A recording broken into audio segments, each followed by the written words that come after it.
Well, Karl, I'm glad that you're here today, and there's absolutely nothing more important or pressing going on in your life. That's correct, buddy. Just living carefree. Not a worry in the world? Not a worry in the world, just having a great life. I love it. You ready for a creep off? Let's go. Giddy up. You're listening to the Karl Network. Attention parents, what you're about to see is not suitable for kids.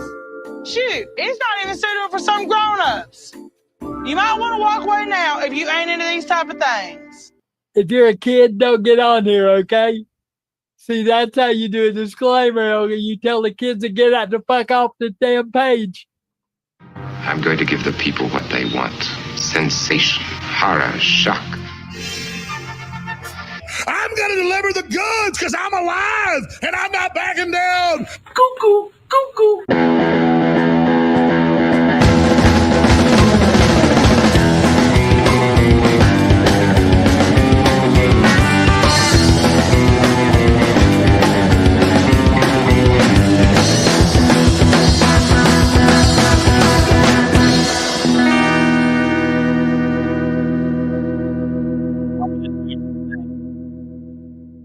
Hola, creepos. Welcome to another episode of your favorite true crime podcast, the show about creeps by creeps for you creeps. How is my energy, Karl?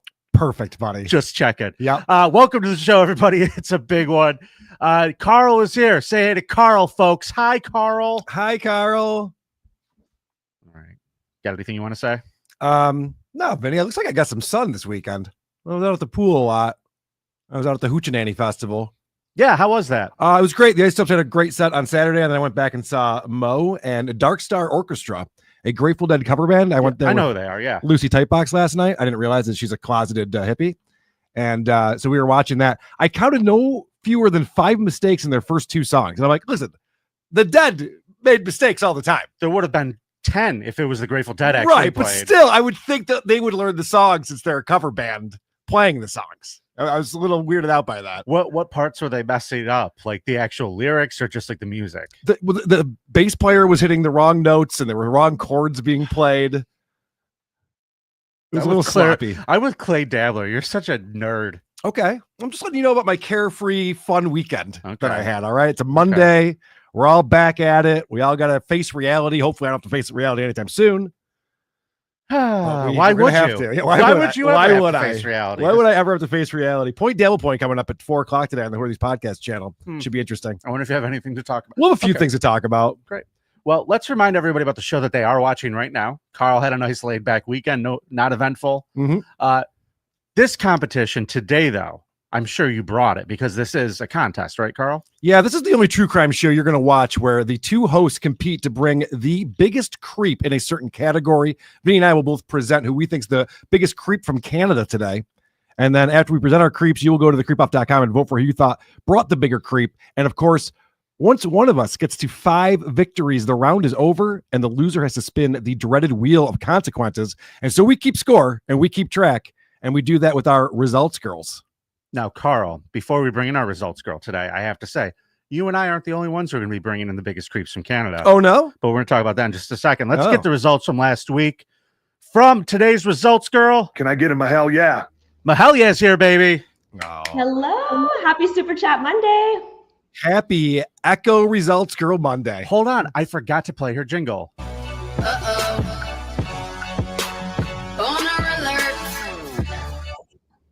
I'm a hell yeah. Hello. How goes it, gentlemen? It goes well. Great to see you. Thank you for being here. I'm excited about what news you may be bringing us today. I do have some news.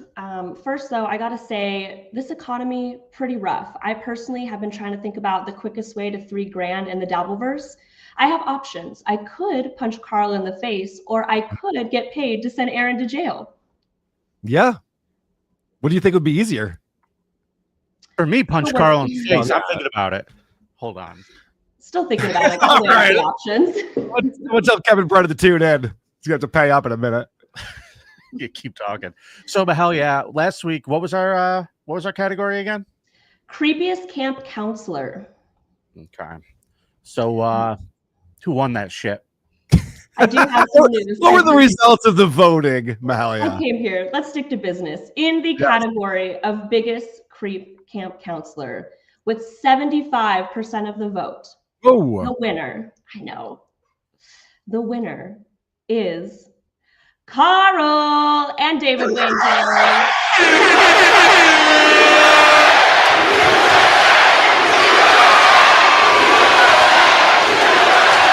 Well done.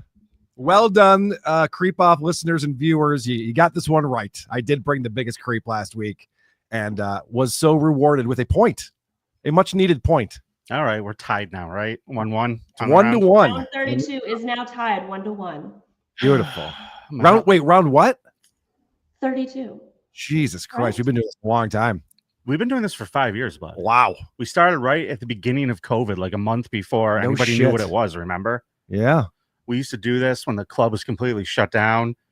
Comedy wasn't allowed. Yeah, and to talk more about the shutdown and COVID, Gino's joining us on the show. Hey, Gino, take it away. Oh, no, he's not. He's not here. Oh, thank God. Mahalia, thank you for being here. Where can people follow you? People can follow me where people are followed, at Mahalia. That's 5 L's. Better get it right. All right, we'll put a link to it in this episode. We'll see you soon. Mahalia, we'll see it, obviously, Hackamania.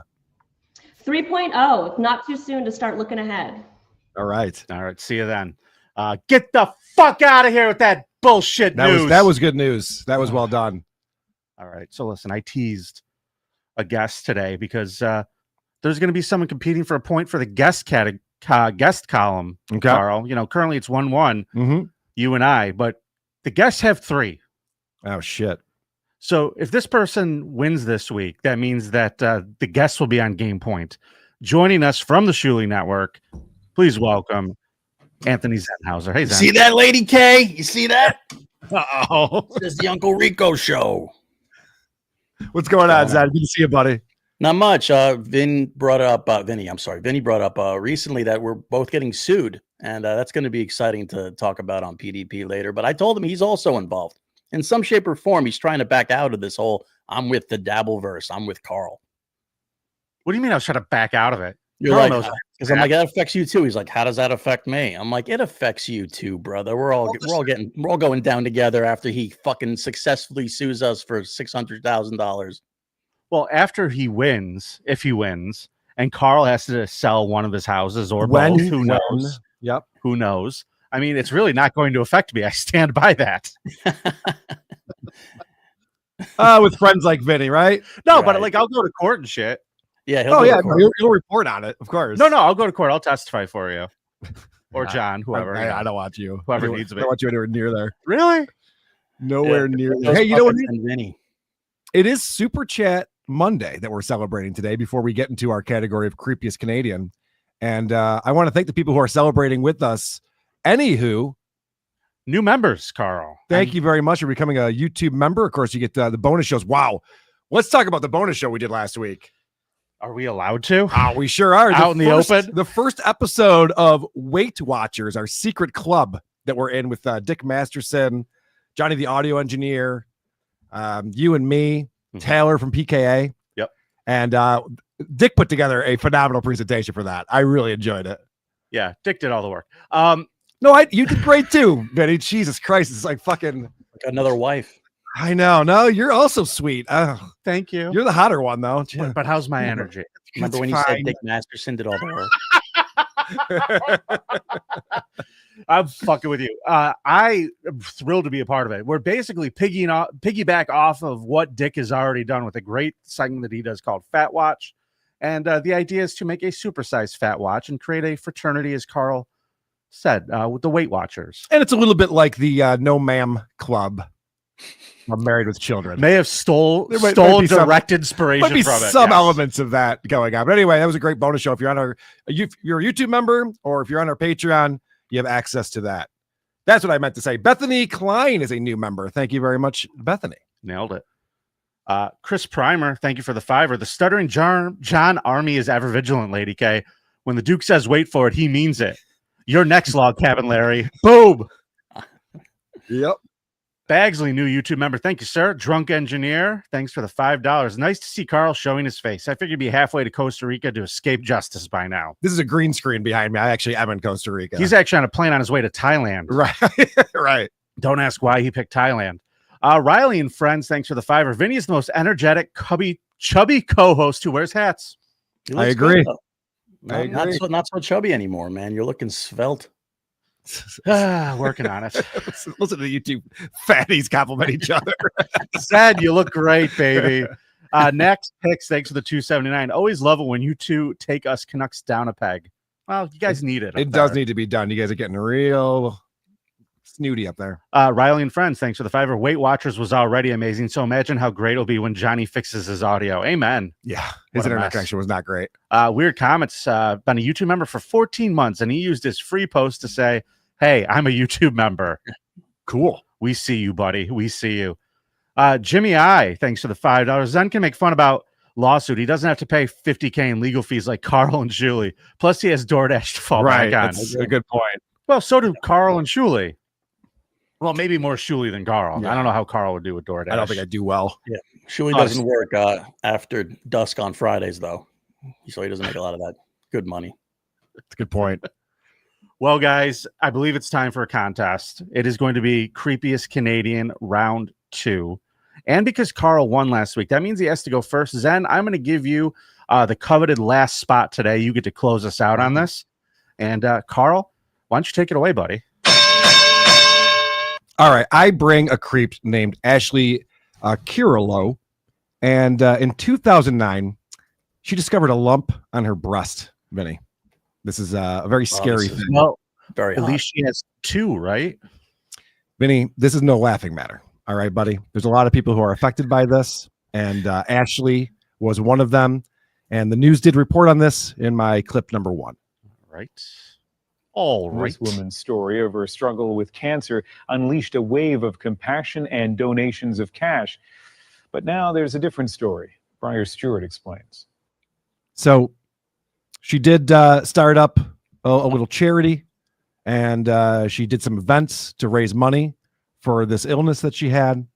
And it gets worse than that in my clip number 2 for this woman. Okay.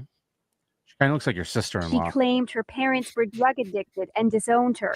Other times she said they were dead. Online, Kirilow told people, I've been battling several types of cancer for over a year now. Every day is a challenge, and I have to fight for my life. How horrible is this? So her parents are drug addicted and dead, and she's got several types of cancer that she's battling every single day. I mean, she still is able to put on a smile, which is great. Did Karl She's bring a fighter. cancer as his creep this She week? is a fighter, which is great. And as I mentioned, she started up this Change for a Cure. And that was a thing online where people could donate money to her because she's not able to work and she's going through these treatments. And well, what year are we talking here? This is 2009. Okay. Going into 2010 because she'd been struggling for over a year. Oh. And this is reported on by the news in my clip number 3. Kirilow started Change for a Cure, a fundraiser for cancer research. Thousands of dollars were raised at a benefit concert in this pub alone. That money went straight to her, and it was so that she could live comfortably. And we thought, she didn't have very much time left. It touched me deeply since I lost my dad to cancer. And Burlington put on a huge fundraiser. I have a feeling this woman didn't get a butterfly tattoo finished because she donated money. She's got half a butterfly. My family, when we were dealing with my dad. So immediately, as soon as I got her message, we wanted to do everything in our power we could to help her. But then in June on Kirilow's own Facebook page, her parents, very much alive, said their daughter didn't have cancer. No. Oh, no. Her parents ratted her out. Motherfucker. Turned out the lump was benign and it was successfully removed. But she's just like, I might as well say I have cancer now. People will probably believe me. I can shave my head and my eyebrows and stuff and try to get some sympathy going. Well, the people who donated all this money to her are pretty pissed off that they got duped. This is my clip number 4. Sure. I can imagine. I cried for about 2 weeks because I couldn't believe that I had been duped to that extent. But after that, the initial anger started to kick in. On Facebook, her supporters are furious and are calling for a police investigation. Some of her friends still think she needs help. She's sick, not cancer-wise, so she needs treatment. I heard everybody started a benefit to give her cancer. So, do you have a link to donate? This is crazy. So not only is she raising money on her website, but they're throwing these events for her to raise additional money. She was visiting children with cancer in the hospital for photo ops to show that she's in the hospital with these children. She was just showing up and being like, "Hey, kid, selfie." Yep. In addition to that, listen to this, Vinnie. She accepted a vacation at Disney World. There's a skateboarder up in Toronto, Rob Dyer, has an organization, Skate for Cancer, financed the trip. She's like, yeah, cool. I'll go to Disney World. Sweet. It'll make my day a little bit easier. Do you think that something like this happens where she gets caught in a lie and then it just gets too deep and she has to keep going with it? Like she thought that maybe she'd be able to get some perks out of people thinking she had cancer, but then it just starts to snowball into like this horrible chain of events that she can't get out of. That guy from the league who said he was in the buildings on 9/11, Steve Ranzizi. Yeah. Where he told a couple friends, and then all of a sudden they're like being brought up in interviews and shit. He's just like, then I had to jump out and use my shirt as a parachute. Like the story just got nuts. No, I don't think it's what happened, because what she says is her explanation was she pretended to have cancer to make up for her family giving her an unhappy childhood. Oh, okay. She had an unhappy childhood. This all makes sense now. Ashley was charged with several counts of fraud, with one count of fraud of over $5,000. She surrendered to police in November of 2010. Ashley pled guilty to defrauding this Donna Michalowski, a woman who had raised almost $7,400 for her. None of her friends or family, this is great, none of her friends or family would post bail. They're all pissed off at her. So she sat in jail for weeks waiting for her trial to come around. And eventually, Ashley was sentenced to 10 months of house arrest, followed by 5 months where she would have a curfew. So that is my creep, Ashley Kirilow, who faked cancer and raised a bunch of money for herself and went to Disney. That's pretty good. Yeah. Well, white people will go through to wear do-rags, like they'll just. Right. Yeah. It's not a great look, but it's comfortable when you can't have an let your hair excuse. down. Yeah, for sure. Yeah, Carl, Oof. I'd like to introduce you to my creep. I was accused last week of taking it easy on you. Okay. So welcome to this week. I want to introduce you to Dale Merle Nelson. He grew up in British Columbia. He was 31 years old around the time that picture was taken. He was was that taken in 1912? Like in the 60s. Okay. Well, actually, I think that was 1970, that one. He was 31 years old. Like I said, he worked as a logger. They don't have Kodak up in Canada? No, we didn't ship it up north. Okay. He's a logger. He's a husband, father of 3. Behind closed doors, home life was kind of dark, Carl. The neighbors had heard rumors about his drinking and his temper. His wife, Annette, reportedly wore sunglasses a lot and wore a lot of heavy makeup, if you get what I'm saying. Yeah. There were also disturbing allegations that his children were not spared either. So earlier in 1970, he tried to commit suicide. And that was a crazy thing back then. They threw him in the nut hut and then they let him out because he had to, get back to work at the logging. Did that make him happy? I bet that cured it. No, but it didn't stop his spiral. He just started drinking more. So I'm going to talk to you about one day in particular, guys. I want you to know about September 4th, 1970. That's all we got to talk about. That afternoon, our boy Nelson here drove into Creston, British Columbia, hit up the liquor store. 6 beers and a bottle of vodka. Nice. He then headed to the Kootenay Hotel where he drank 8 more beers with friends. He chatted about the upcoming hunting season. That's nothing. I could drink 14 beers and you wouldn't even notice. Sure. Acting completely normal. Nothing to hit anything was wrong. He leaves the tavern and then he realizes, you know what? Fuck. I let my friend Maureen borrow my 7mm rifle. I got to go get that from her. So I go hunting. Yeah. Good so point. He's drunk as shit, drives over to his friend Maureen's house, picks up the rifle. This is him entering her driveway. I have the audio of it. Okay. That's him. He gets his gun back. He drives back to town, buys a bunch of ammo, and then stocks up on more beers. At the King George Hotel, he puts away another 6 beers before joining friends in a hotel room. Who's counting? I mean, come on, guys. Whatever. 3 or 4, 6, whatever. Jesus. Such a narc. Well, listen, I'm just telling you what the facts are. Okay. So around 10:30 p.m., he's hanging out with his friends. They're drinking even more. And around midnight, he leaves. Okay. Instead of going home to his 3 children and his wife, he drives over to the home of his cousin, 32-year-old Shirley Wassick. Now, he knew that her husband, Alex, wasn't home. So here's what he did. He goes to the back of his truck and he pulls out a fire extinguisher. He puts his rifle over his shoulder. He also had a pistol and a knife. And what he does is he goes and he knocks on the door. And it's very late at night when Shirley's like comes to the door all groggy and kind of cracks it. He blasts her with the fire extinguisher. Fun. Kicks the door in. That's a fun prank. Oh, good. It gets better. Good. Then what he does, he takes the butt end of the rifle and crashes and smashes her head in with it. Nah, that's not a prank. Right in front of the door. From, Animal House, they did that. Yeah. Yeah, that's where he probably saw it from. Yep. 1970. He saw it on Animal House. He then tied her hands behind her back and left her on the floor of the living room. So then he gathered 2 of Shirley's children, Charlene, who was 8 years old, and Tracy, who was 7. He then went into one of the children's bedrooms where he forced the 18-year-old daughter, Charlene, to give him a blowjob. Luckily for her, he enjoyed it. Oh, okay. I was going to say, so she's good at it. Okay, good. Right. And he let her live, you see. The same can't be said for the sister, Tracy, who was 7, who was sliced from her head to her vagina. So she gave a really bad blowjob? Is that what you're telling me? He also cut her from ear to ear through the mouth. So if that answers your question. Wow. Jesus.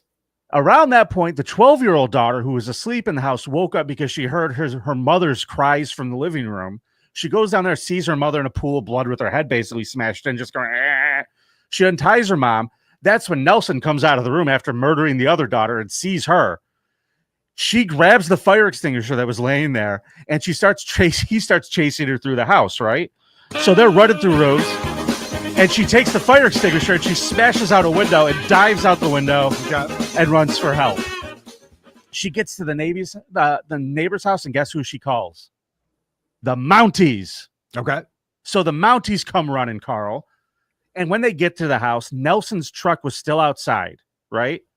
They go inside. They find the woman dead in front of the house. They find Tracy, the daughter, stabbed and carved up. Charlene was fine. She was just like, I learned how to give good head. And the cops thought that this guy ran away. So they start running around the house looking to find him. They start looking for trails or whatever. They go across the road to see if anybody's seen anything. They're warning neighbors, all in like this 20-minute span. They all left the crime scene, Karl. Problem was, he never left either. He was standing in the front yard, hiding behind a bunch of bushes, watching the cops investigate everything. Even though he still had his rifle on him, he didn't shoot the cops. He just sat there and waited. And when he realized they all left, he was like, oh, fuck, I forgot something before I get out of here. He runs upstairs and grabs little dead Tracy's body. And the only reason they know this is because when the cops get back to that house to continue investigating, they see a trail of blood leading from the house to their cruiser car. They saw that the car had been opened and that there was blood smeared all inside of the car. The cops left their car there? Yes, but they took the keys. He thought he was going to take the cop car with the dead body. Why would they leave the scene of a crime like this? This is ridiculous. Because they were looking for him. They were trying to figure out, this is 1970. They're idiots. idiots. Send some other guys to look for him. So, dude, it's Canada, dude. What do you expect? It's bizarre. Oh, no shit. So he took the body. He's like, fuck it, I'll just take my truck, throws her body in the truck, and disappears down the road into the night. Why would he want that body? I bet it'd be pretty gross at that point. We'll get there. Okay. Shortly after this, another 911 call comes in, this time from a woman named Isabel St. Amand, who lived a few kilometers down the road. Yeah. She called the cops, said, there's a man outside our house with a gun. Please come quick. The call was disconnected. Before the Mounties could arrive, my boy over here, Nelson, kicked the door in, shot the father, Ray Phipps, in the head, then shot the wife as she tried to run. Then their 18-month-old son was down there. The mother had brought the son down with her and put the kid down. She tried to run away. She left the kid. This dude blew an 18-month-old's head off. Wow. Like the kid's head was like fucking gone, according to the report. Did he survive? No. Oh, okay. No, gone. So then there were 3 more children in the house, 2 boys, both shot in the head in their bedrooms. And as the Mounties are investigating this, they start talking to the neighbors, and they said, well, where's their daughter, Kathy? And like, oh, there's another one? They couldn't find Kathy, Karl. Uh-oh.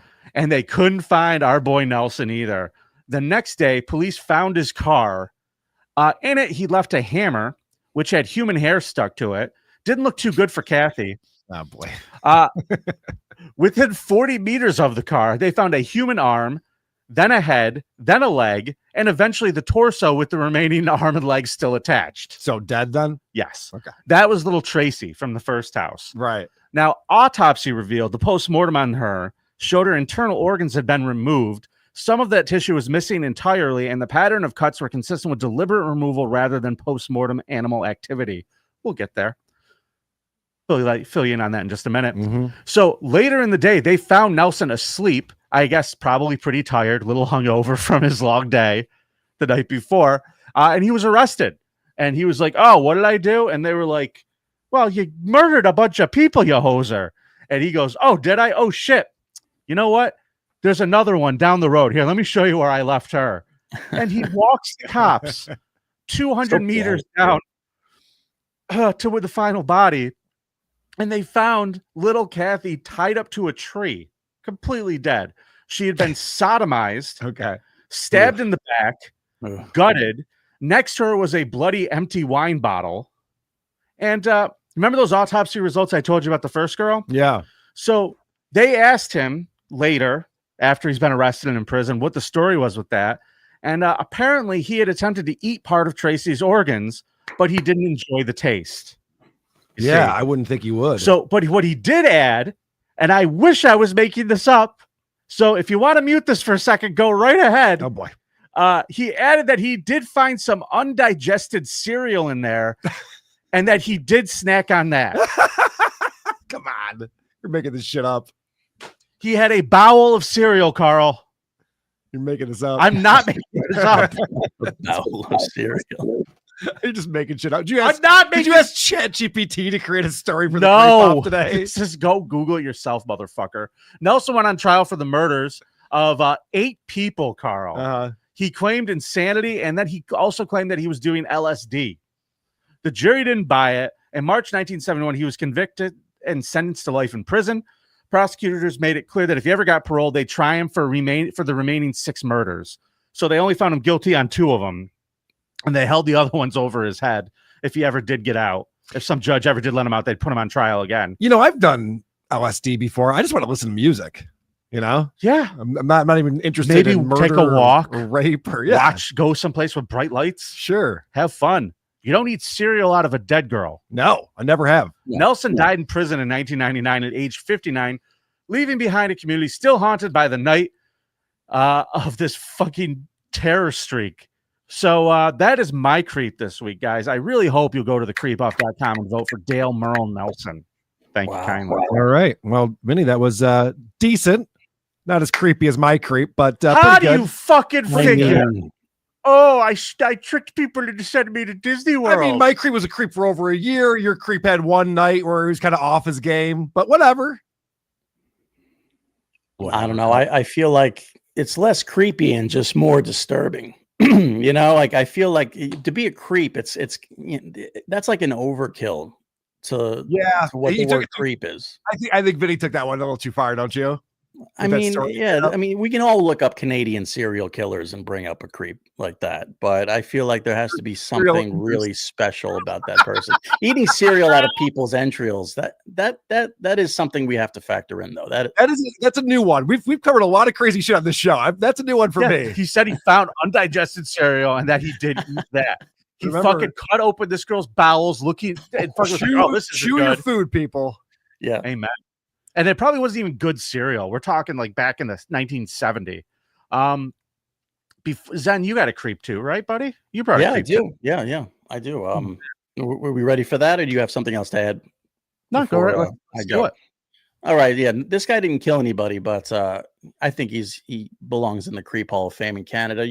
People in the chat might know who this guy is. They probably grew up with him.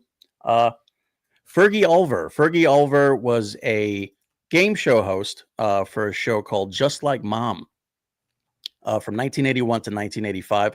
Before that, he was a sportscaster. He used to cover the Blue Jays. He played a little amateur baseball when he was younger from Moose Jaw, Saskatchewan. And he is known for this show, Just Like Mom. It's a show kind of like a la the Newlywed Game, where a kid and their parent are on the show, and they have to see. Fuck. They win a romantic weekend together. Yeah, right. They Not ask questions about the parents, and they see how well the kid knows the parent, and vice Right. versa. Usually, it's with the mom, but if the kid was, what without would your son mom, say your pussy smells like? when your mom is making whoopee, Garbage. Yeah, right. like hot garbage. So he was the host of that show, and then after that, they would bring the parent back, and they would go back and forth to see how well the parent knew the kid. Then they would have this amateur bake-off at the end, where the kid would make some shitty baking product, and the parents would have to find out whether or not that was their kid that made the shitty food. So it wasn't a really popular show, but it did run for 595 episodes because it was in Canada. I don't think they had much going on, but didn't have a lot of great reviews. He is known. This guy puts Richard Dawson to shame as far as game show host and being inappropriate. Yeah, for That's saying something. So you telling me he fucks all these kids' moms? Yeah, Richard Dawson knocked out one of the. I wish he was going after the mothers. This guy, talk about right in plain sight, not even one of those guys with the decency to do this behind the camera. He was a total and complete creep, where he would get really close to the kids and ask them questions, steal kisses from them. And when I mean steal kisses, I mean force them to kiss him publicly on camera.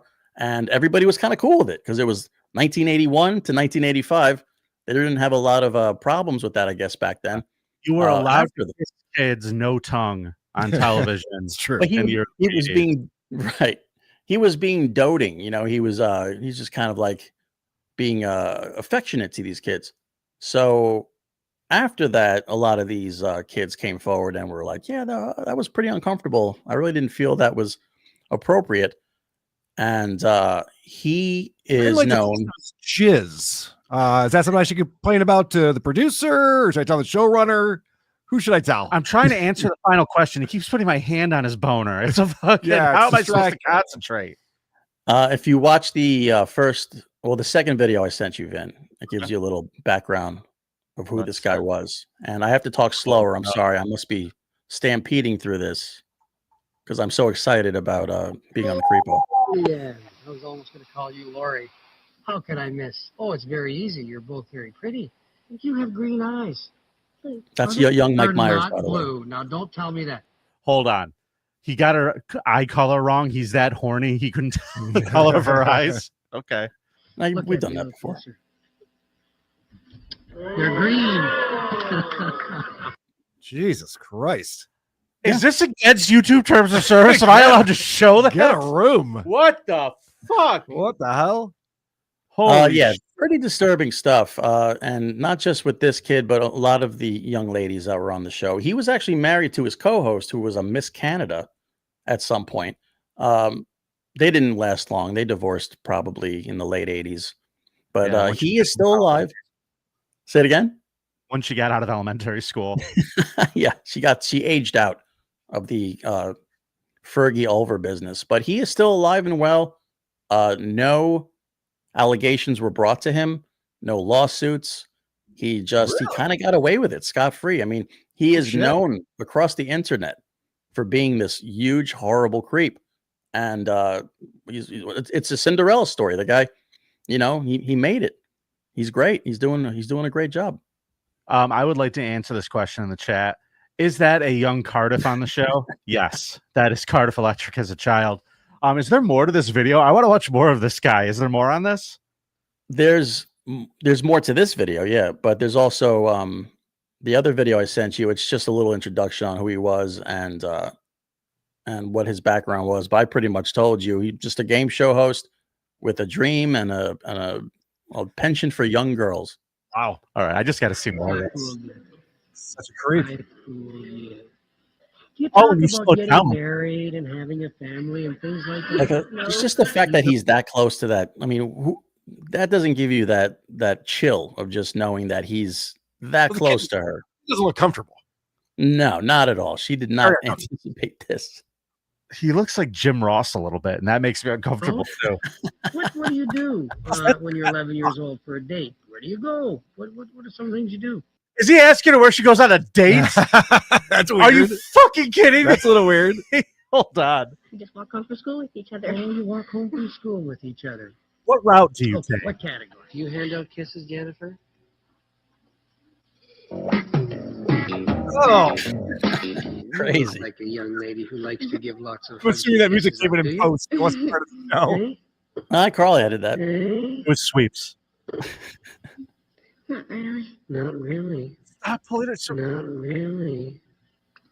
Can I have a hug and a kiss? I mean, this should have been I called can't have The one. White Van with No Window Even Show. if I say and whisper in your ear that Allison, you're gonna win the show. I still can't have a hug and a kiss? Well, I guess you can't win the show then. If I don't get a hug and a kiss. Jesus Christ. Yeah. Cuts! What are you doing? Oh, We can't air It would have been nicer if he blew her head off and gutted her from her neck to her vagina. Jordan Greer, he is giving us some Joe Biden vibes. What if he's smelling these girls' hair? What if I told you I was going to tie you to a tree? You hear that? What kind of cereal do you like? Yeah. You hear that? That's a good answer. Oh, you. Definitely which She category. said no. She Yeah. said no. All right, we can turn it off. Yeah, turn it on. Yeah, but this was pretty much still the episode. He's still alive. He's still around. Doing Huh? not a care in the world. I mean, this guy is living his best life. He did escape the public eye for the rest of his career. Kush Commander's like, please stop. Absolutely. It's too creepy. Yeah. But yeah, he's doing well. He's not on social media, surprisingly enough. Really? Probably Does gets a have lot a of death threats. Carl could review. Oh, we can get him on this podcast, I think. Okay, I would love to have him on the Creep Off. All right, Zen. Well done, Zen. That was pretty fucking good for your first attempt. Not bad for Canada, right? Right, not bad. Folks, I will let you know right now, this very second, the voting is up and live at thecreepoff.com. So, maybe open up another window, go over there and vote. We'll take a look at the voting before we finish the show today.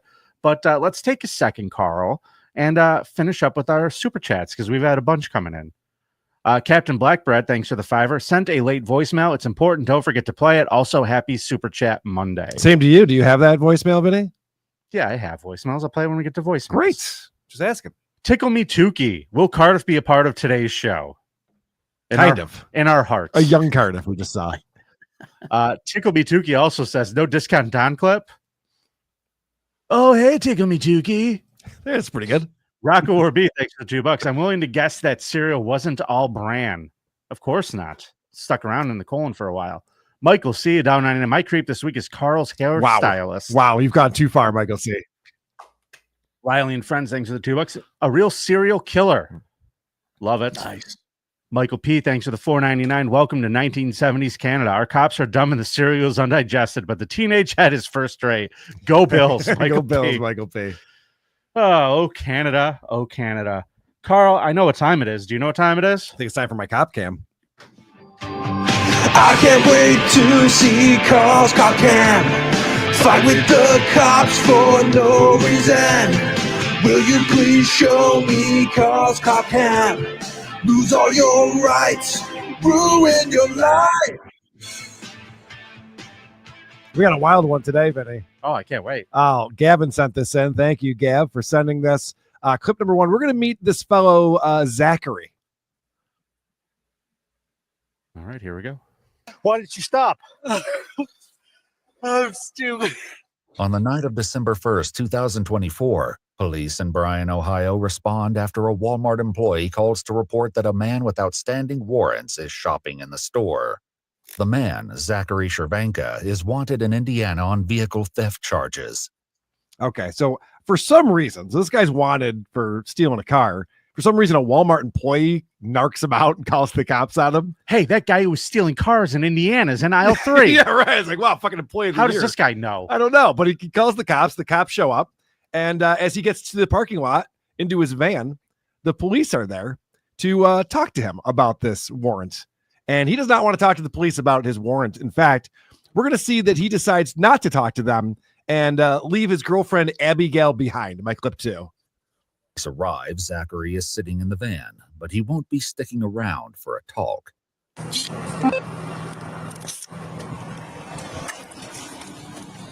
Zach, how's it going?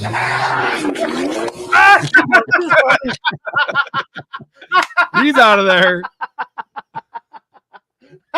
She looked so confused. I know. It's like, what the fuck's going on here? Oh, Jesus Christ. I gotta look at her face again.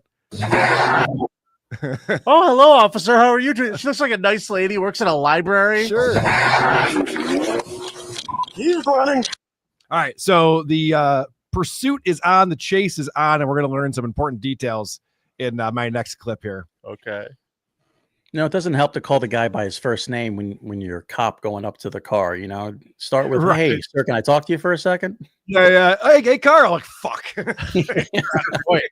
It's a really good point. You do not want the police to know your name when they first meet you.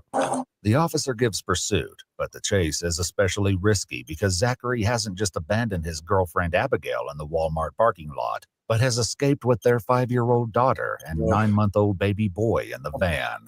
30 G20, we'll be in pursuit. He's heading southbound on South Main, high rate speed. Juvenile in the car. Can you call 21 advise? So you hear the officer is asking, should I be pursuing this vehicle? It seems kind of dangerous. There's a 9-month-old baby Not in there, to mention, 5-year-old. the door is wide open on the back of a van. Yeah. So it seems like you don't want to be driving real fast under these conditions. Unless you have a net that you're following them with, you could catch the children as they're thrown Right. from the van. That would be helpful. Yeah. Well, we're going to find out how fast he's actually going in my clip number 4. I guess they decided to keep chasing this guy. Officer notices an unknown object flying off into the median. 3220, no speeds in excess of 110. I think you blew a tire. We're heading southbound on 127. 110 miles per hour as he's taking this turn. And you see someone go flying out. The cop thinks he probably blew a tire out or something. Was that on 9-month-old debris? Well, we're going to find out in my my clip 5. We're going to show a replay of what went flying out of this car. Oh, no. I like all the oohs and ahs I got on my clips, but I mean, come on, guys. A 9-month-old baby flying out of a car at 100 miles an hour. That's cake. Advise, doors open. We're turning. In the heat of the chase, the officer doesn't know the full implications of what he's just witnessed. Okay. Something's bouncing around. Something's bouncing around in the medium. Bouncing baby boy.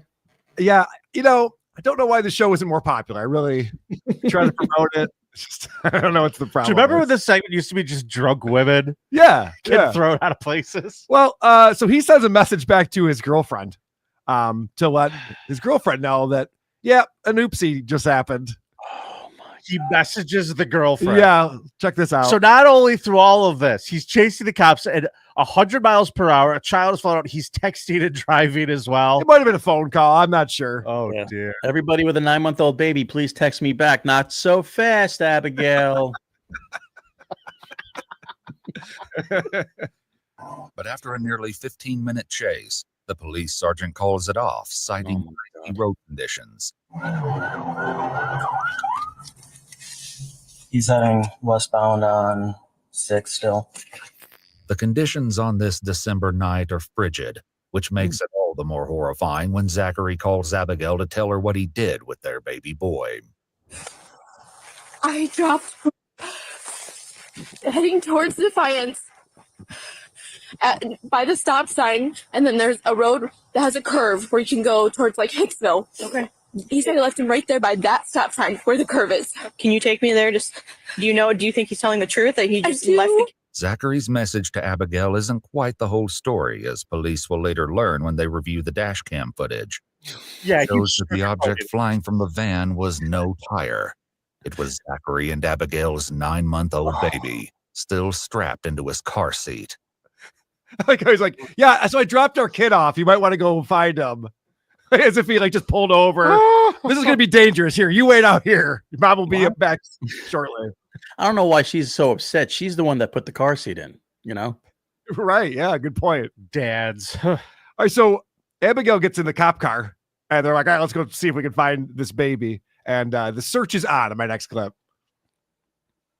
Is that a car seat? Oh my God, that's a car seat there. Okay. Relax. Oh God, please. Relax. All right. Better look on the bright side.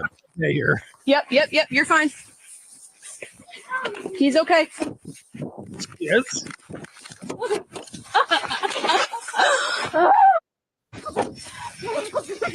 In the 18-year-old 3620. It's small. Oh my God. Baby boy. We'll be on the curb on 127 at the stop sign with that child. Mama's got you. Okay. Keep him on the ground. I'm just gonna get him out. He's so cold. I know. Get him out. It's okay. Mama's here. Jesus, this kid's still alive? That's crazy. You know, when we grew up, there weren't like body cam footage. Not everyone had an iPhone and was filming everything. Like the shit that kids are gonna be able to go back and see when they're adults. Like, I never tell you the story about what your dad did when you were 9 months old. Check out YouTube. This is crazy. You're never gonna believe this shit. It's a new age for parenting. It's gonna be wild for these people to realize this. God damn. That kid's drinking out of a straw for the rest of his life, though. You know what I mean? Like that. Well, he's not going to have a fruitful life. Well, let's find out what the injuries She are. has to breastfeed this kid forever. Clip number 8. We're going to find out about the injuries. He wasn't wearing a helmet. He's wearing a helmet now for the rest of his life. Oh, mommy's got you. I know. I know, baby. Stay in the car. Come. Is he breathing? Is he okay? Yes. Breathing.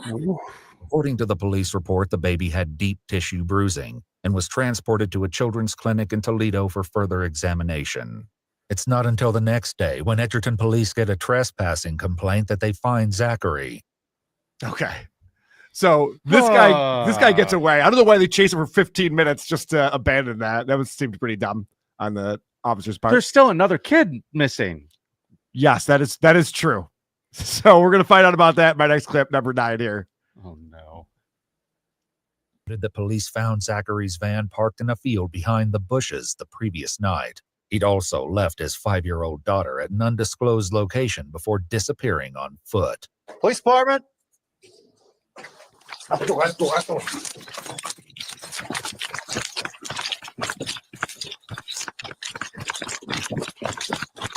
Got one running, Central. Stop or arrest the dog. You better get down. You better get on the ground. Get on the ground, I'm gonna send the dog. Send the dog. Dog's out. Dog's out. Good. This guy really does not want to talk to the police. He's really trying to avoid it. I'm sure he knows that they want to have a conversation with him about his parenting. I think that's what it is. He doesn't want to face that. Sure. So I labeled this one Dog 1, Zach 0. Fuck yes. Stand! Get on the ground! Get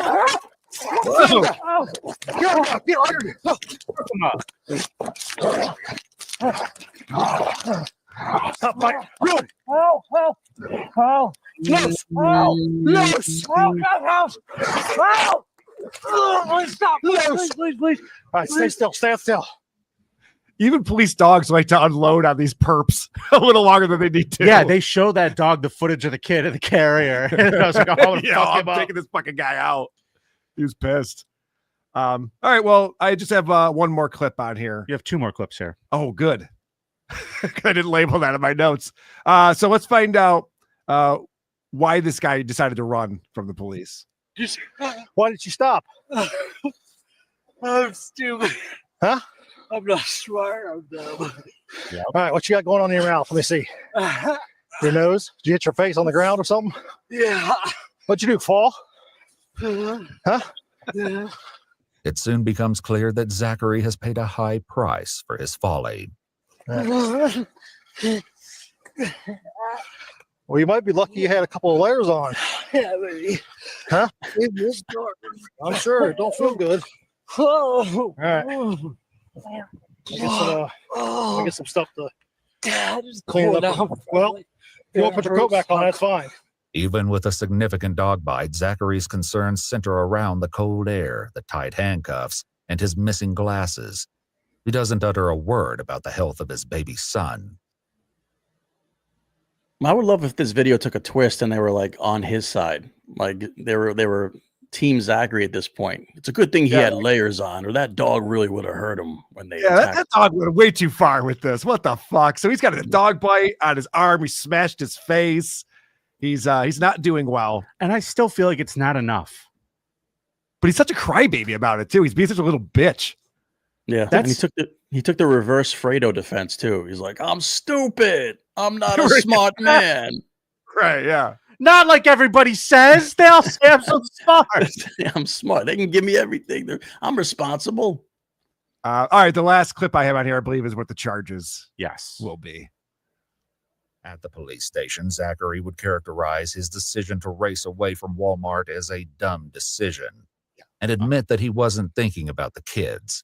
The ER doctor would later say that the baby's body temperature was extremely low and that the situation could have become life-threatening if he'd been left out in the elements much longer. Police also located Abigail's 5-year-old daughter and notified her about the child's safety at the hospital.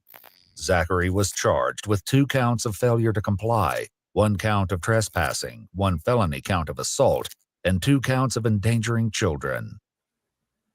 That's it. Bullshit. I think he's going to get in trouble. That's fucked up, man. That should be attempted Like murder. attempted murder. Yeah. Yes, easily. I mean, it definitely would have been homicide if it's not like he chucked the kid out. You know, he just took a turn and the kid went flying. But And then his story was, I dropped him off. I by dropped a him stop off. sign. Yeah. You don't want to go find our son. Dropped him off. Well, he did inform her. Honey, He did. dropped it off. Yeah. I can't believe they found it so quick. They found that baby so quick. I mean, this is just a big open road in the middle of the night. Yeah. Impressive. Hey, Karl, I'm going to hit up some super chats we have here. Captain Boomy's coming through with $50. Whoa, what's all this then? Nice.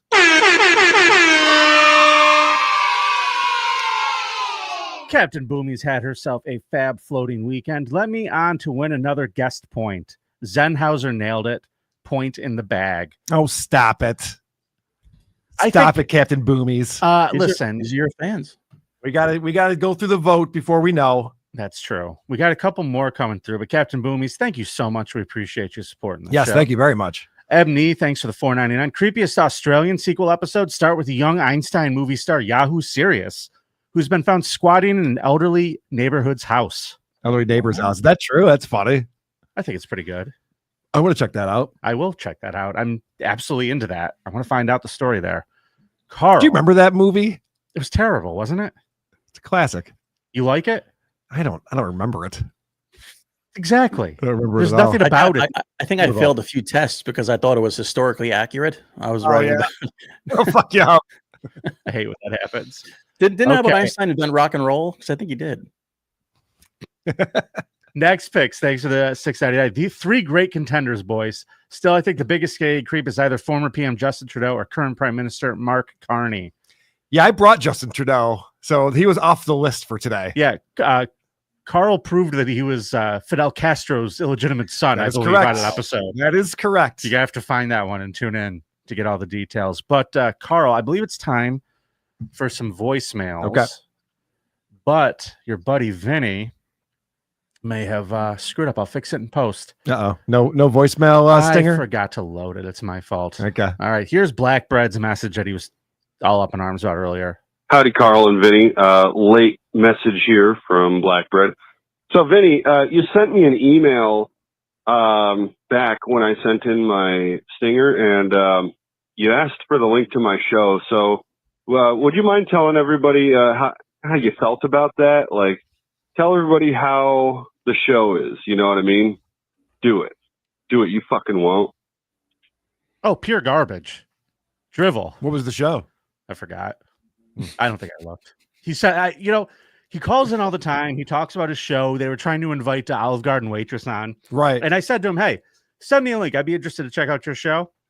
I was interested in the moment, Captain Blackbread. It doesn't mean I'm interested forever. It doesn't even mean I'll follow up on it. Jesus, you're being but a real maybe dick. one of these days. This I'll guy get is to super it. chatting us, leaving us voicemails, very urgent message. You're like, go fuck yourself.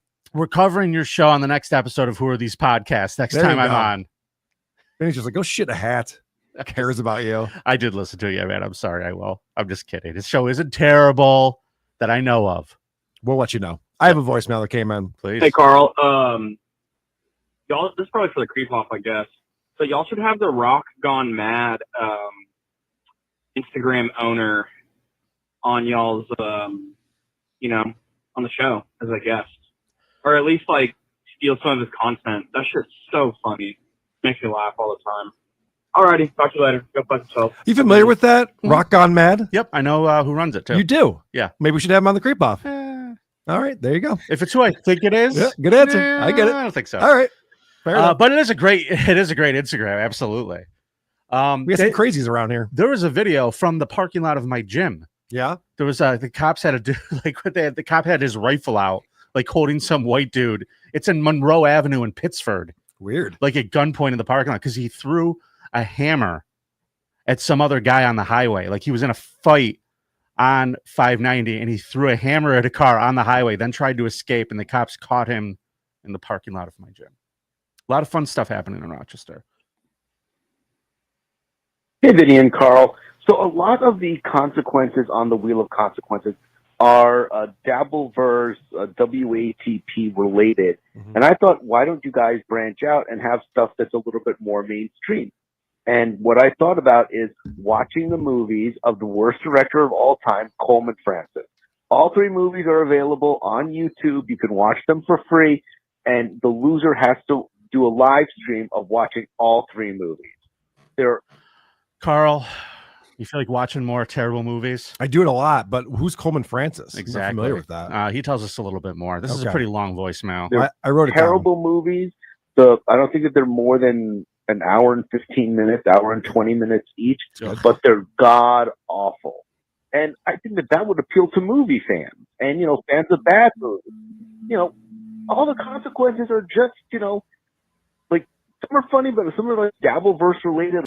Okay, he's gonna shit talk you having to do your Stuttering John stand-up competition. Stand-up.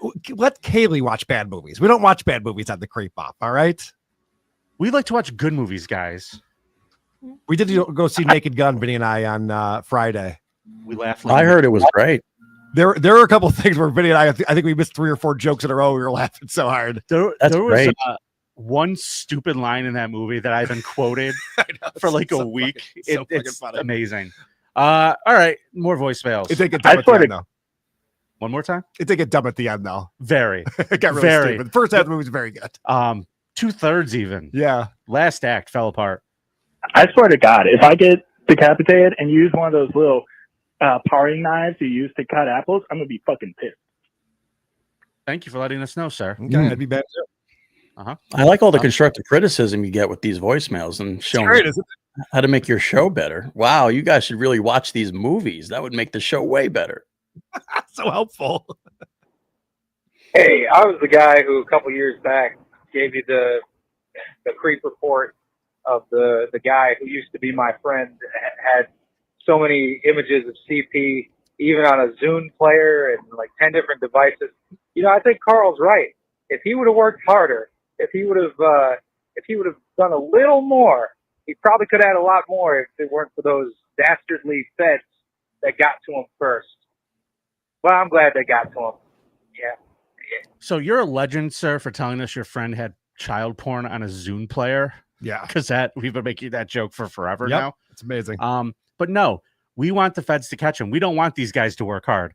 Honestly, if you're out there and you're looking at that stuff, no one's gonna catch you. Be as willy-nilly as you want. Yeah, start emailing it around. Definitely save it on Google Drive. Yes, I put it feel into like your you Google saved this Drive. voicemail for me. Yeah, Zen. Here's a tip. Google feel will not oddly know. associated. Don't worry about it. Yeah. And you could honestly, it's 2025. Be flippant. Tell a friend what you're up to. Sure. Yeah. Maybe they'll be into it too. You never know. Yeah. I have one more voicemail for us here, Vinny. Go right ahead. Hey, this is for the creep off. Hey, Karl. Hey, Vinny. The other day, I picked up a hooker, And she said, listen, I'll lick your butthole, and I'll finger your ass, and I'll do all kinds of cool stuff. But instead of cash, I need a double cheeseburger and a large Diet Coke. And I went, ooh, fuck out of my car. So, I mean, is she there? Hang on for a second. Can I get a large double cheeseburger and a large Diet Coke? Yeah, that's it. Thank you. Anyway, am I the creep, or was she creepy for offering to lick my butthole? So I'm not really sure. So I gotta make payment. Have a good day. Don't call me back, Vinnie. Please. Seriously, stop calling me. Sometimes they just do skits when they call into the voicemail. Is that? I think the most offensive part of that phone call was his accent. Not great. What kind of Maryland Baltimore bullshit up? Like, you had a Diet Coke, you had a Coke, you like his butthole. What in the name of Tom Myers is this guy talking about? Karl, great voicemail. Are you ready for a Scum Parade? I am. Now, I need to take a second and remind everybody that I'm a stupid idiot. Uh-oh, you don't have the new... No, I have it right here. Okay. But when we announced the winner last week, I said it was Malort Savior. It's actually a group called Malort and Savior. I didn't realize that because of the email title. Okay. So I want to make sure I get that right. So make sure you're following at Malort Savior, and you can find their channel on Spotify. Let's hit the music. It's time for us to listen to the Scum Parade. With thugs and murder, drugs and jaywalking. You'll hear about a guy who fucked his dog. Catch up on the news this week. I want to hear the Scum Parade. Where's the Scum Parade? Where's the Scum Parade?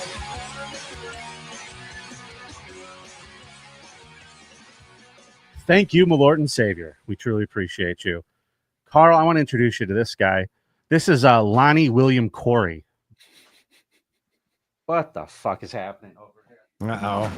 Olive's causing another ruckus. Hurricane Olive. Here we We go. might have to put a moratorium on dogs in the studio. This keeps happening.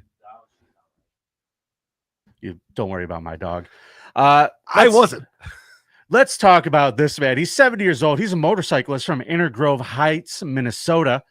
And he was riding with his sister on the back of his bike. Sweet. Last Saturday night. And apparently the two were reportedly returning home from a bar in Wisconsin back into Minnesota. And a witness observed the motorcycle traveling around 80 miles per hour and giving the middle finger gesture to a vehicle before crashing into the back of another car going 80. Luckily for them, Lonnie is a great biker. He was able to stay on that bike, but his sister's ass went flying. You know, in his defense, he was wearing his t-shirt that says, if you could read this, the bitch fell off. That was appropriate. This motherfucker leaves his sister there in the middle of the highway. Oh, no. Drives up to the next on-ramp, like exit, gets up there. There's cameras there. He turns around and looks back at the accident, turns around and drives back the opposite way, past it all, and goes home. Nice. He's like, oh, yeah, she probably didn't make it. All right, well, I'm out of here. Nothing I can do. He's not a paramedic. He's a biker. Authorities identified and located the motorist via his license plate. During the encounter, he asked unprompted if his sister was okay. He admitted he knew she'd fallen off, but got scared and kept driving. He also acknowledged he had been drinking prior to the crash. Field sobriety test indicated impairment. A breathalyzer registered a blood alcohol content of 0.127. Whoa. The worst part is, this is going to get brought up every Thanksgiving now. You know the sister's not going to let this go. You know, you're a guy with 3 names. You got to expect these things to happen. It's just the Not way a biker. it is. We got 3 names. Come on. Well, you know she's going to be pissed because every Thanksgiving she just has to put all of her food in a blender now. Well, that's that too. All right, let's meet. It does say she has severe head injuries. Let's talk about this creep, Karl. You have anything you want to say about these people? This is wild. This is a fun one. July 19th, 2023, a family from South Carolina, the Brewers, flew Delta from Charleston to New York, then onward to London. Upon arriving in London, they realized their child's iPad and a pink Peppa Pig case had been accidentally left on the aircraft. So they left the airplane on the first, or they left the iPad on the first plane. Correct. Got on a second plane all the way to England and didn't realize it? Apparently. Until they got off the plane. And I would make fun of that, except for I left my computer on an airplane once and didn't realize it until the next day. So I'll keep my mouth shut. That is true. Back home, after they just figured they lost the iPad, they were just like, yeah, we fucked up. Trip's over with. They thought they'd never see it again. The mother begins receiving strange messages about the device. Using Apple's Find My app, she tracked it to Jamaica, Queens. Though signed out of their account, the iPad was still syncing to their iCloud. Initially, the uploads were selfies, but these showed a man wearing a Delta uniform and a visible name badge. Who the fuck uses an iPad to take selfies? This fucking weirdo. That's weird. Then between August 27th and September 3rd, pornographic videos of the same man masturbating while in uniform and with the badge appeared in the family's iCloud. It's filming themselves jerking off. What is this? What's going on here, Vinny? Delta Airlines employees, I Karl. guess so. The lawsuit claims, because they are suing now, the thief also accessed the family's iTunes account, created a personal profile, and even hacked into their Amazon account where he created a new profile titled Gay. Okay. This guy rules. I didn't realize these were all pranks. That's actually really funny. If I find an iPad, the first thing I'm going to do is take a video of myself jerking off. The Brewers filed a loss of found report with Delta on July 20th. They filed a second one after discovering the explicit videos, but only received an automated no reply email. I also love these wearing the Delta stuff in all these videos. So like if there's a company you hate, like I don't know, Comedy at the Carlson or something, you can just put that shirt on. You know, it says staff on the back. And you're just whacking off on this thing. I'm going to do it right on the stage. Great idea. Right on the stage. Get some footage. In mid-July 2025, the family filed a federal lawsuit alleging negligence, emotional distress, sexual assault, and harassment. They sought damages in a jury trial. A spokesman for Delta stated the accused is not a Delta employee, but works for a vendor, reaffirming that Delta has zero tolerance for unlawful behavior. But technically, jerking off isn't completely unlawful, right? That's not unlawful behavior. Stealing an iPad is. Not in this country. Right.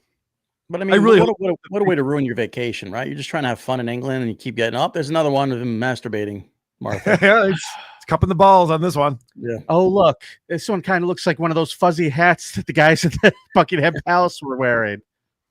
I really hope some of the big law tubers take this case on. Like, I'll give Nick Ricada a note on this one.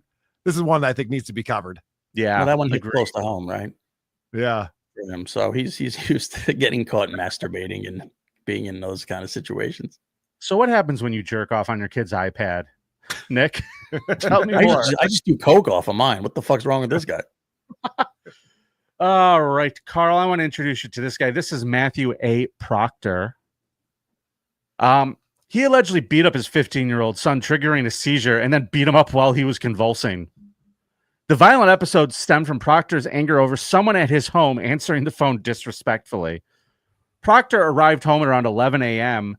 on, I believe it was July 29th, demanding all of his children come outside. So I see he must have read the parenting book penned by Alec Baldwin. Correct. A confrontation ensued, and then he shot the child. That didn't happen. I was just saying he was doing the Baldwin thing. Yeah. He shot the... Well, yeah. You get it because he shot that guy. I was more referring to how Alec treated his daughter, but I know. He's a pretty bad guy in a couple of different scenarios. Has anybody here ever heard of Yes And? Anybody here? Either one of you two fucks? Yeah, he shot him. Yes, right and it was a bad joke. It's my fault. This whole thing is my fault. So basically, he calls everybody out. A confrontation soon. His oldest son reportedly yelled at his father, and the dad lost his shit the second he raised his voice and punched the kid in the face multiple times. After falling to the ground and entering a seizure, Proctor allegedly continued to strike him.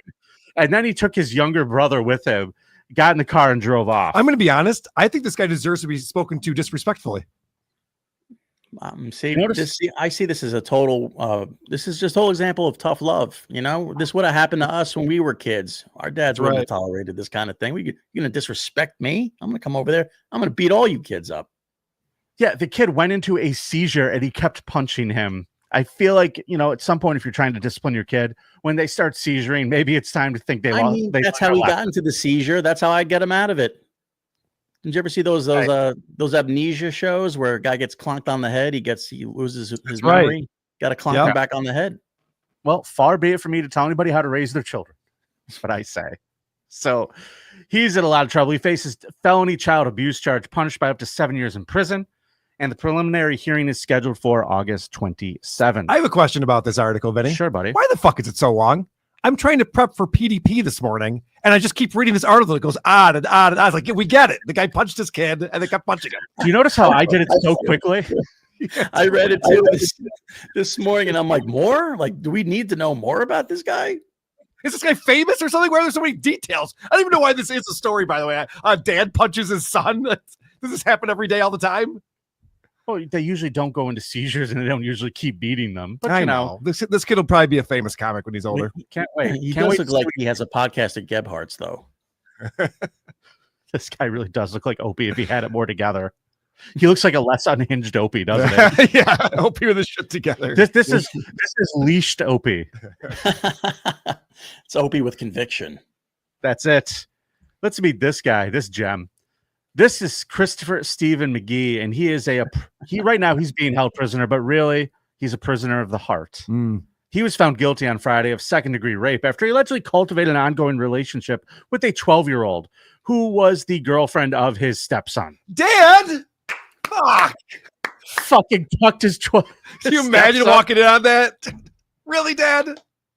I can't bring any of my hot 12-year-old girlfriends over to the house, can I?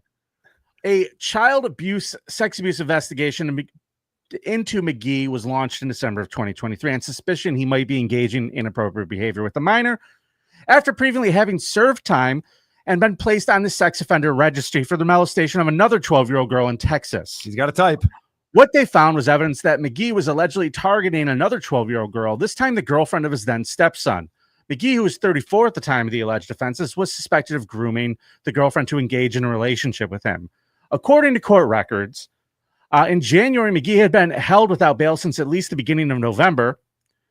He started sending messages to the girl, explaining his love for her. What a simp.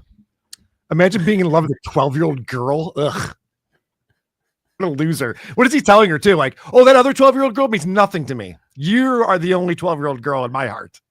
Wait for me. I mean, listen, here's the thing. This might be the perfect situation for him. He dates this 12-year-old girl. She's not dating anybody else. He keep her on the hook, and by the time he gets out of prison for the other one, boom, she might be 18. Yeah, 18. What do you want with that? Good point.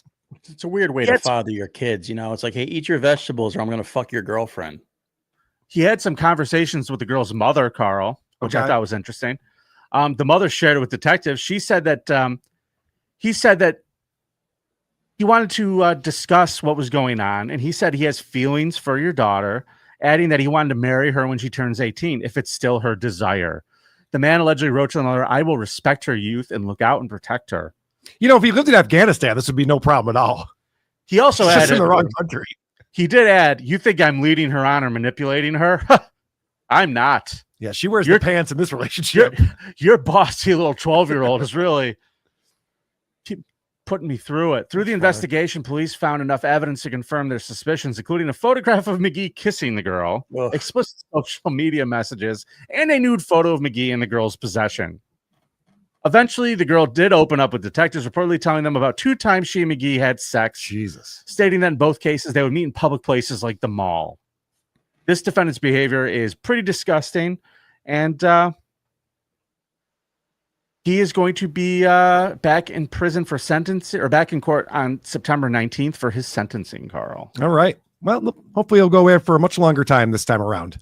Now, I think he's gonna like it. He seems to enjoy it. He seems to. You think the first time going to prison for pedophilia might be a rough go for you, but when you think you change your ways a little bit? Yeah. Yeah. You think he would change his ways, but then he liked to stick around. He was like that guy in the bushes after he killed all those people. Right. It's very sloppy. Whether you know that or not, you're taking pictures of you kissing the girl. It's not a good way to do it. You know what I always say here, kids? It doesn't matter. You know, the logic here. The heart wants what the heart wants. That's true. What are you going to do? I've seen people do crazier things for pussy. That's true. I have seen people do crazier things in statutory rape. Or maybe not. Yeah. Shut up. So it's a Super Chat Monday. We're Oh, finished shit. up that celebration on here. Richard Lucas, I want to watch Kaylee and Lucy watch bad movies. All right, we can make that happen. All right. Both of them together in one place? That's 4 boobies. I think Boobies! I think those are the names of Kaylee's tits, actually. Oh, interesting. I thought Lucy was the name of something else, but what do I know? Karl, this has been a hell of an episode. Zen, thank you for joining us. Where can people find you, and what do you want to plug today, bud? Oh man, well first I want to plug, of course, comedy at the Carlson, September 13th. I'll be there in the Rickles room, one night only, standing room only. I think there's no seats there. but I'm hoping they're going to put some seats in for me. That's going to be September 13th. Go to carlsoncomedy.com and grab those tickets. Shuli Network, The Uncle Rico Show, at The Zen Comic on Twitter, Instagram. Thank you very much. Please do it, folks. And if you're up in upstate New York, come by comedy at the Carlson. If you've never been, this is a great chance to go. Come see Zen. Karl, you have Point Dabble Point today at 4:00. I do. I have to get running. All right. And everybody, just want to remind you that there will be a bonus episode this Friday. If all goes well, I'm waiting on the confirmation. We will be talking with Douglas King Jr. from Predator Poachers Long Island. Awesome. We're going to have a whole great conversation about what it is like to look these fucking rat scumbags in the eye and call them out. It's got to be a good feeling, I wager. We'll hear all about it on Friday. Until then, it's nice to be important. It's more important to be nice. Good gear.